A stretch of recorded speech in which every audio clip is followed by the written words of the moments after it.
Luego de una década de gobiernos militares, los civiles volvieron al poder en 1939. En la década de 1940, dos conflictos bélicos internacionales, Segunda Guerra Mundial y la guerra con el Ecuador, tuvieron influencia en la vida política y social de nuestro país. La ampliación del gasto público traía consigo un incremento de la inflación. El alza de los precios jugó un papel importante en la elevación de los precios internacionales de los alimentos y manufacturas a partir de 1940, con mayor énfasis, con mayor fuerza en 1942. Esto obligó a controlar los precios en 1943, a subsidiar los alimentos en 1944 y a controlar el comercio exterior, los cambios y la exportación en 1945. La realidad impedía pues, que el liberalismo se pudiera ejecutar, que el capitalismo pudiera desarrollarse ampliamente. ¿Por qué? Porque la élite en el poder estaba atendiendo las reivindicaciones populares ante una amenaza de una rebelión. ¿Se acuerdan? Esa rebelión de las masas. Pues bien, soy Jaime Huitrón Cruz y en esta ocasión vamos a analizar el tema entre democracias y dictaduras cívico-militares, la primavera democrática, que comprende pues a dos gobiernos. El primer gobierno de Manuel Prado Ugarteche y el gobierno de José Luis Bustamante y Rivero. Bueno, el primer gobierno de Manuel Prado Ugarteche. 3 años después de esas frustradas elecciones de 1936, ¿no? Que debería convocarse a elecciones, pero que el Congreso le otorgó 3 años más para que terminara el gobierno Benavides, se convoca a elecciones en 1939 y los candidatos fueron José Quesada, candidato del Frente Patriótico de tendencia fascista, y Manuel Prado, candidato de la Concertación Nacional. Estos dos no contarían con el respaldo de partidos propios, pues, pues las agrupaciones de partidos políticos tradicionales como el Partido Civil no se habían recompuesto de esa caída que le dio letalmente Leguía. Los partidos nuevos tenían problemas. Por ejemplo, el Partido Aprista, el Partido Comunista, estaban totalmente vetados por su ideología internacional. Y bueno, desde la muerte de Sánchez Cerro, la Unión Revolucionaria había perdido su aura popular, ya que era un partido caudillista. Muerto el líder, muerto el caudillo, el partido casi desaparece o desaparece. ¿Ah? Entonces, el triunfo coronó a Manuel Prado Ugarteche con una votación abrumadora de 262.971 votos contra 76.142 votos de su rival, de Quesada. A pesar de lo cual hubo denuncias de fraude por parte de los principales diarios de aquella época, como era el diario El Comercio y el diario La Prensa. ¿Ya? Bueno, el gobierno de Manuel Prado Ugarteche hizo un gobierno de carácter populista, con el fin, ustedes ya saben cuál era el fin, ¿no? De mantener el apoyo del pueblo, el apoyo popular, evitar la rebelión. Para ello estableció una política de control de los precios, que no subieran los precios, cosa que el pueblo pedía, ¿no? Que no subieran los precios. Aumentó los sueldos. El Estado intervino en la economía. En el ámbito tributario, estableció impuestos directos, en especial a los exportadores. Asimismo, promovió la industrialización nacional a través de la formación de las corporaciones de desarrollo de 1942, con lo cual se inicia el ciclo pues, de formación de empresas públicas en el Perú. ¿Ya?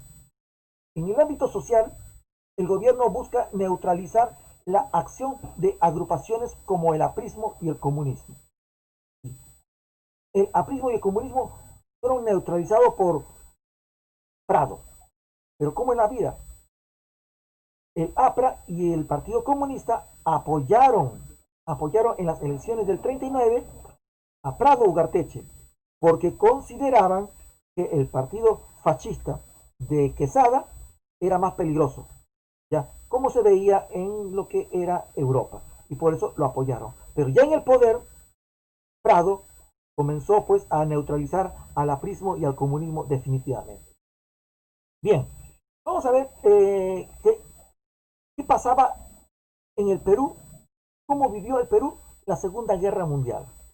Bueno, cuando hablamos de la Segunda Guerra Mundial, eh, vamos a hablar aquí que a inicio de esta guerra, el Perú estaba en una posición neutral, ¿ya? Ni con los aliados, ni con las potencias del eje, pero económicamente un poco ligado a Estados Unidos. Los Estados Unidos era parte de los aliados, ¿verdad?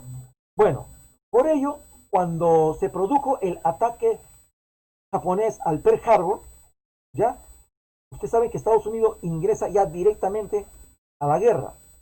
Y por lo tanto, el Perú, como parte ligado a la economía norteamericana, pues también entra a la guerra al lado de los aliados y declara a los países de la potencia del eje la guerra. Y acto inmediato canceló a sus representaciones diplomáticas en Berlín, Roma y Tokio. Berlín, Roma y Tokio, pues los peruanos salieron de esas capitales, ¿no? Para romper todo tipo de relaciones diplomáticas. En nuestro país, jóvenes, en nuestro país, la población se mostró simpatías por los aliados. Y esto causó mucha desconfianza, incluso xenofobia. Xenofobia frente a las comunidades de los japoneses, xenofobia frente a las comunidades italianas, xenofobia frente a los alemanes, que fueron víctimas de ataques y expropiaciones. ¿Ya? Incluso el importante banco italiano tuvo que cambiar de nombre, ¿ya? Y dejó de ser Banco Italiano para colocar el nombre de Banco de Crédito del Perú, el BCP. Ese BCP, ¿no? Ya, entonces ya conocen un poco la historia del BCP. Su nombre originario fue Banco Italiano. ¿Mm? Pero los inmigrantes japoneses fueron los más afectados, pues muchos de ellos, además de sufrir expropiación de sus negocios, expropiación de sus tierras, ya fueron enviados a los campos de concentración de Ancón para ser llevados a los otros campos de concentración de los Estados Unidos. ¿Mm? También de igual manera se produjeron también campos de concentración en Chosica para los alemanes. ¿Se acuerdan ustedes de Max Uhle, el arqueólogo que hablamos en temas anteriores? Pues él también fue llevado a ese campo de concentración. A partir de ese entonces, los Estados Unidos se acercaron en el ámbito político, en el ámbito comercial, en el ámbito cultural y en el ámbito militar sobre todo. ¿Para qué? Para poder construir una base militar norteamericana en Talara. ¿Mm? Los Estados Unidos construyeron una base militar norteamericana en Talara, permitiéndolo el Perú. Bueno, sin embargo, también hemos hablado nosotros que el gobierno de Manuel Prado se caracterizó por ser un gobierno de tendencia americanista. ¿Por qué digo de una tendencia americanista? Porque durante su gobierno visitó a muchos países para fortalecer las relaciones diplomáticas. Visitó Cuba, visitó Venezuela, visitó Panamá, ¿no? También visitó principalmente los Estados Unidos de Norteamérica. Y con los Estados Unidos de Norteamérica se convirtió en el primer presidente americano en visitar Washington y tener una conversación con Roosevelt, como ven ustedes allí en la imagen, con Roosevelt, aquel que con él se inicia la Segunda Guerra Mundial, ¿no? Y que muere en el transcurso de ello, ¿no? Con él, en la misma Casa Blanca, ¿no? Eso es lo que llevó a cabo su política americanista Manuel Prado Ugarteche, ¿ya? Pero sin embargo, pronto calmaría, se dejaría esta calma para pasar a un conflicto, al segundo conflicto internacional que el Perú tuvo, la guerra con el Ecuador. La guerra con el Ecuador. Sí. Esta guerra con el Ecuador básicamente tiene una historia. Ya, los ecuatorianos siempre han tenido esa pretensión ya de apoderarse de los territorios de Tumbes, Jaén y Maina. ¿Ya? Tumbes, Jaén y Maina. Que durante mucho tiempo esta posesión nuestra hizo tener una relación muy tensa con los ecuatorianos. A pesar que Tumbes, Jaén y Maina era parte de nuestro territorio en base al principio jurídico del uti possidetis y de la libre determinación de los pueblos. Pero bueno, su punto más álgido en estas relaciones tensas entre peruanos y ecuatorianos, pues ocurrió en 1941. En julio de 1941, ese año, las tropas ecuatorianas invadieron territorio peruano, ocuparon, por decir así, puestos fronterizos como Aguas Verdes, La Palma y Lechuga. ¿Ya? Estos tres puestos fueron ocupados por los ecuatorianos, pero las tropas peruanas, en una acción muy rápida, se trasladaron a dicha zona. Y en dichas zonas, obviamente, pues que se entabló una guerra muy corta, muy rápida, en la cual se desarrollaron en dos frentes: la zona de Sarumía y la zona del Amazonas. Pero la batalla decisiva de esta guerra se dio en la batalla de Sarumilla, pues las tropas peruanas derrotaron contundentemente a las tropas ecuatorianas y ocuparon hasta la provincia del Oro. Y podía seguir adentrándose más las tropas peruanas. Y ante esta precaria situación que afrontaba el Ecuador, optó por pedir y solicitar la paz o el armisticio. Fue así que en 1942, en enero de 1942, el Perú y el Ecuador firmaron el famoso, histórico, Protocolo de Paz, Amistad y Límites de Río de Janeiro. Este Protocolo de Paz, Amistad y Límites de Río de Janeiro tuvo como garantes nada más ni nada menos que a los Estados Unidos, a Brasil, a Argentina y a Chile. Sin embargo, este protocolo quedó simplemente en un documento que los ecuatorianos nunca o nunca cumplirían, porque siguieron más adelante invadiendo siempre permanentemente nuestro territorio y nosotros desalojando permanentemente a los ecuatorianos. Ah, ¿sabían que el 31 de julio de 1941, durante este conflicto con el Ecuador, la localidad de Puerto Bolívar, fue tomada por tres paracaidistas peruanos? Tomada por tres paracaidistas peruanos. Fue la primera vez que se usó este tipo de asalto militar aéreo en América. Fuimos los pioneros, los peruanos fuimos los pioneros en hacer ese asalto militar a través de paracaidistas. ¿Mm? Interesante, ¿verdad? Bien, ahora conoceremos un poco de algunas misceláneas que ocurrieron en este periodo.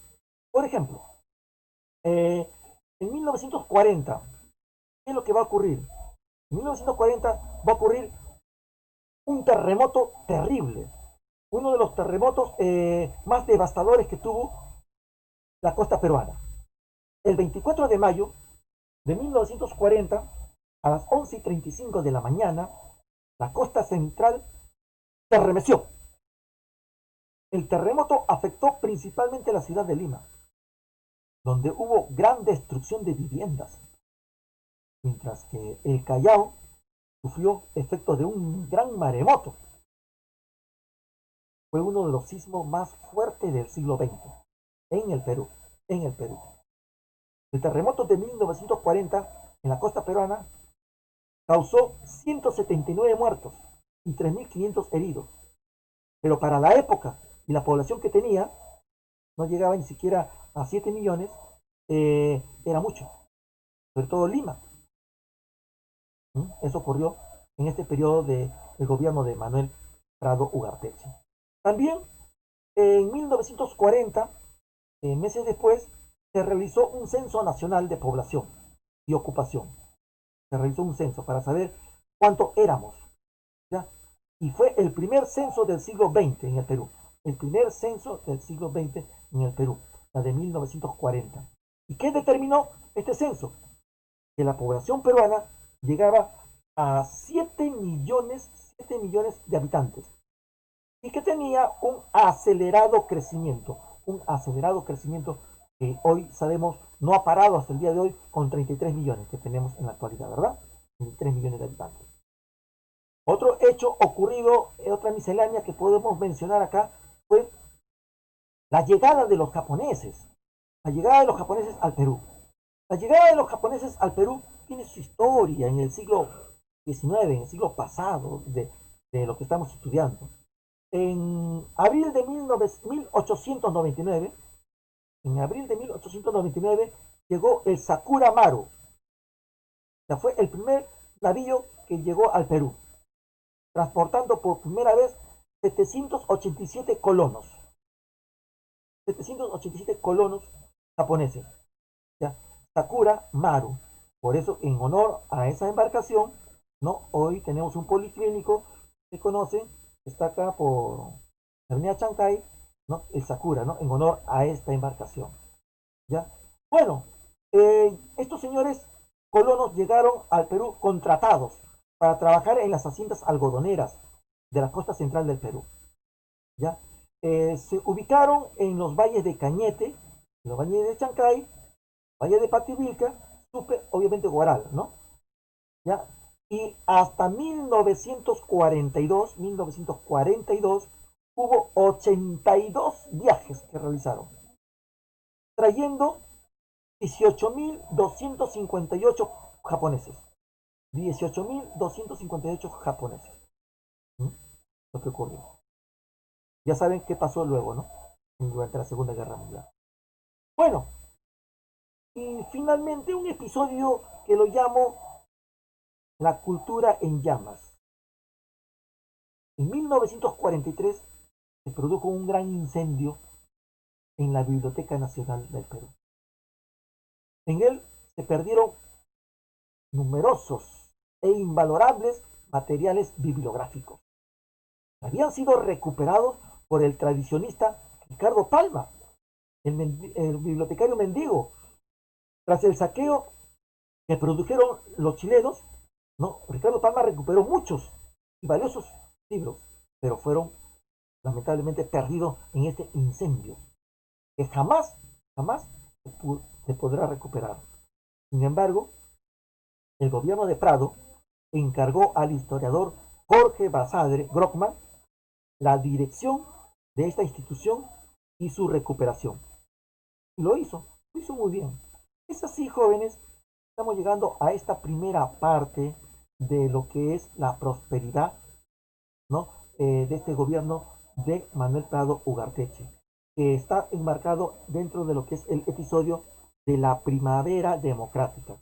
La primavera democrática está compuesto por dos gobiernos, como les dije, la del primer gobierno de Manuel Prado Ugarteche y la de José Luis Bustamante y Rivero, que hablaremos en la siguiente sesión, en el siguiente encuentro. Gracias, muchas gracias.